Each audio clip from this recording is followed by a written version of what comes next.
Term performance ఇచ్చినాడు. First term exams second term exams ఉన్నాయి కదా మనకు. ఫస్ట్ టర్మ్ లో మనకి ఎన్ని మార్క్స్ వచ్చినాయి? Maximum marks 100. ఎంఎం అంటే మాక్సిమం మార్క్స్ 100 కి టెస్ట్ పెడితే ఇంగ్లీష్ లో ఫస్ట్ ఎన్ని వచ్చినాయి? 67. హిందీలో 72. మ్యాథ్స్ లో 88. సైన్స్ లో 81. Social science 23. మళ్ళీ సెకండ్ టర్మ్ లో ఎన్ని వచ్చినాయి? 78. హిందీలో 65. మ్యాథ్స్ లో 95. సైన్స్ లో 85. సోషల్ సైన్స్ లో 75. దీనికి మనము డబుల్ బార్ గ్రాఫ్ గీయాలి. తర్వాత 3 క్వశ్చన్స్ ఉన్నాయి, వాటికి ఆన్సర్స్ చెప్పాలి. డబుల్ బార్ గ్రాఫ్ అంటే ఒకే గ్రాఫ్ లో ఫస్ట్ టర్మ్ సెకండ్ టర్మ్ 2 మార్కులు. ఇప్పుడు ఇంగ్లీష్ కు 67 70 2 బార్స్ వస్తాయి అన్నమాట. ప్రతి సబ్జెక్ట్ కు 2 బార్స్ వస్తాయి కదా. ఎన్ని సబ్జెక్టులు ఉన్నాయి కదా? ఎన్ని సబ్జెక్టులు ఉన్నాయి? 5 సబ్జెక్టులు ఉన్నాయి కదా. మార్కులు అన్ని 100 లోపే ఉన్నాయి. 100 కంటే ఎక్కువయా? 100 కంటే ఎక్కువ ఎందుకు ఉండవు? ఎగ్జామ్ పెట్టిందే కాబట్టి 100 కంటే ఎక్కువ మార్కులు రావు. కాబట్టి మనము ఎక్స్ యాక్సిస్ వై యాక్సిస్ గీస్తాం కదా. ఎక్స్ యాక్సిస్ మీద మనం ఏం తీసుకోవాలి? సబ్జెక్టులు తీసుకోవాలి. English, Hindi, maths, science, social science ఇలా అడ్డంగా. మార్కులు ఇట్లా వై యాక్సిస్ మీద తీసుకోవాలి. మనం ఎట్లా తీసుకోవచ్చు అంటే ఫస్ట్ 0 స్టార్ట్ అవుతుంది. 0 10 20 30 40 50 60 70 80 90 100. 1 2 3 4 5 6 7 8 9 10 సరిపోతుంది. గ్రాఫ్ సరిపోతుంది. ఇప్పుడు నేను స్కేల్ తీసుకుంటాను చూడండి. స్కేల్ తీసుకొని మనం ఏం చేస్తామంటే మీరు ఏం చేయాలండి వినండి. ఫస్ట్ వినాలి. ఏం చేయాలి? వినాలి. తర్వాత మీరే సొంతంగా చేయాలి. ఓకేనా? తర్వాత మీరేం చేయాలి? సొంతంగా చేయాలి. నేను ఇప్పుడు చేసేవన్నీ మీరు గుర్తు పెట్టుకొని మీరు చూడకుండా మీరు ఓన్గా చేయాలి. అప్పుడు మీకు వస్తుంది. ఎగ్జామ్ లో కూడా మీరు ఓన్గా చేయొచ్చు. అందుకు చెప్పేటప్పుడు జాగ్రత్తగా వినండి. నేను ఏమేమి చేస్తున్నానో చూడండి. లెక్క ఆన్సర్. స్కేల్ తీసుకున్నాను గ్రాఫ్ పేపర్ మీద. ఓకే, స్కేల్ తీసుకొని ఇది హారిజాంటల్ యాక్సిస్ ఎక్స్ యాక్సిస్ అంటాం. 2 axis గీస్తాం.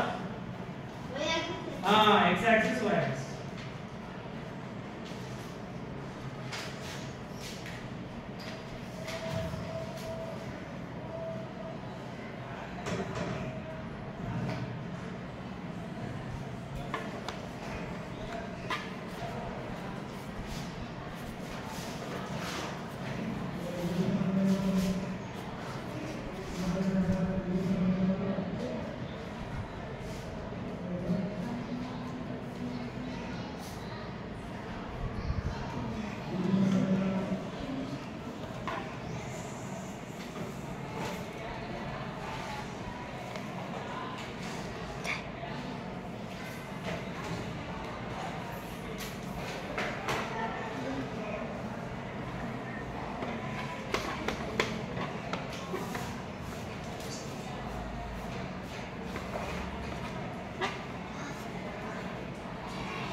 X axis y axis తీసాం కదా. ఇది origin point 0 లేదా O అంటాం. ఇప్పుడు మనం డబుల్ బార్స్ 2 బార్లు రావాలి అంటే 2 స్క్వేర్స్ తీసుకుంటే బెటర్. ఓకేనా? ఈ ఫస్ట్ ని మనం వదిలేసినా కానీ రెండో స్క్వేర్ నుంచి సబ్జెక్ట్స్ పెడితే ఇంకా ఇంగ్లీష్ ఈఎన్జీ అని పెడతామా మొత్తం రాయాలి. ఇప్పుడు దీనికి ఇక్కడ ఒక బార్ వస్తుంది, ఇక్కడ ఒక బార్ వస్తుంది. నెక్స్ట్ ఇక్కడ నుంచి చూడండి, ఇక్కడ నుంచి ఈ వరకు ఒకటి హిందీ, ఈ వరకు maths, next science, next social science. Okay, ఇప్పుడు వరకు అర్థమైంది కదా? ఓకే, ఇప్పుడు వరకు అర్థమైంది మీకు. నెక్స్ట్ మనం వాల్యూస్ తీసుకోవాలి. ఇక్కడ నుంచి మనం 10 ఇంకొక స్క్వేర్ ఇంకొక పెద్ద గీత ఉంటుంది కదా, అక్కడ మీరు 40 50 60 70 80 90 100. Okay, any problem? ఇంగ్లీష్ లో ఫస్ట్ టర్మ్ ఇది, ఫస్ట్ టర్మ్ ఇది, సెకండ్ టర్మ్. ఫస్ట్ టర్మ్ ఎన్ని మార్క్స్ వచ్చాయి?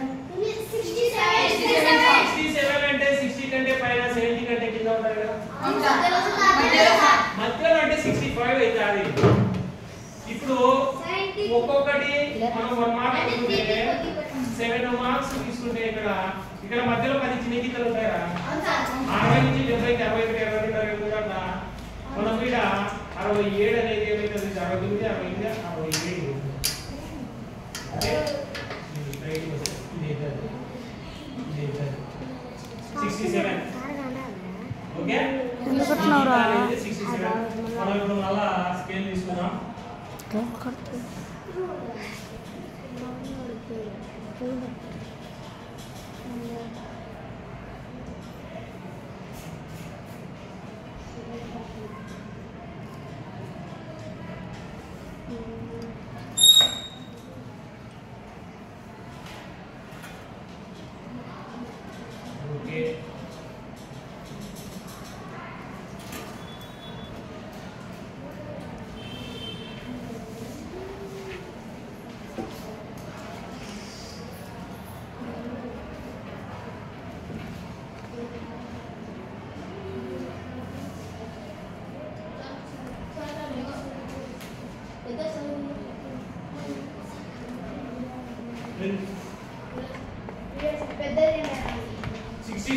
కరెక్ట్ తీసాం మనము.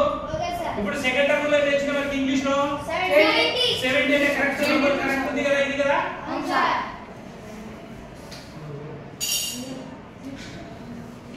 వానికి ఫస్ట్ టర్మ్ కంటే సెకండ్ టర్మ్ లో ఇంగ్లీష్ లో మార్కులు పెరిగినాయా తగ్గినాయా? పెరిగినాయి. ఇక్కడ గ్రాఫ్ కూడా పెరిగింది కదా? అవును సార్. చూడు ఇది ఫస్ట్ టర్మ్ ఇది సెకండ్ టర్మ్. ఇదేంటి? ఫస్ట్ టర్మ్ ఇది సెకండ్ టర్మ్. మార్కులు పెరిగినాయా లేదా? పెరిగినాయి సార్. 70 సార్. 72 నా? అవును సార్. మరి 70 అని చెప్పి కదా మీరు? 70 సార్. 70 సార్. అది హిందీ రాదు. ఎవరు? 70 కరెక్ట్. ఇంగ్లీష్ లోనే మనం ఫస్ట్ టర్మ్ లో సెకండ్ టర్మ్ లో ఇంగ్లీష్ లోనే. ఇప్పుడు డబుల్ బార్ వచ్చినాయి, 2 బార్లు వచ్చినాయి కదా? అవును సార్. అట్లా ఒక సబ్జెక్ట్ ఇంగ్లీష్ ఇంకో సబ్జెక్ట్ మీరు గీలేరా?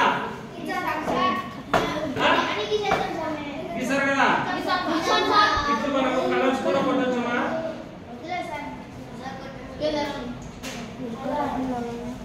కలర్ ఫిల్ చేయాలంటే మనకు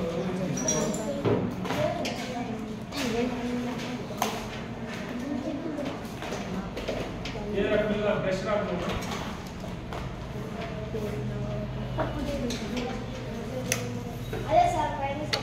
అది పైకి రండి సార్.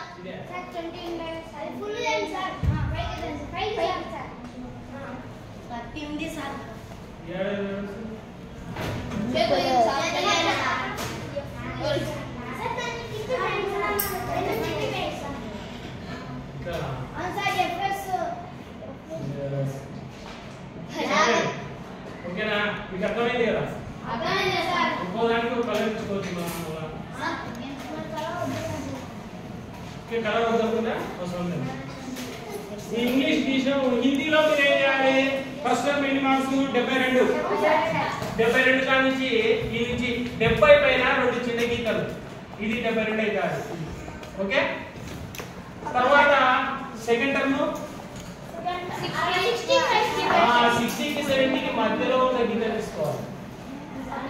మీరు చేయండి, మీకు రావాలి, నాకు రావాలి కాదు.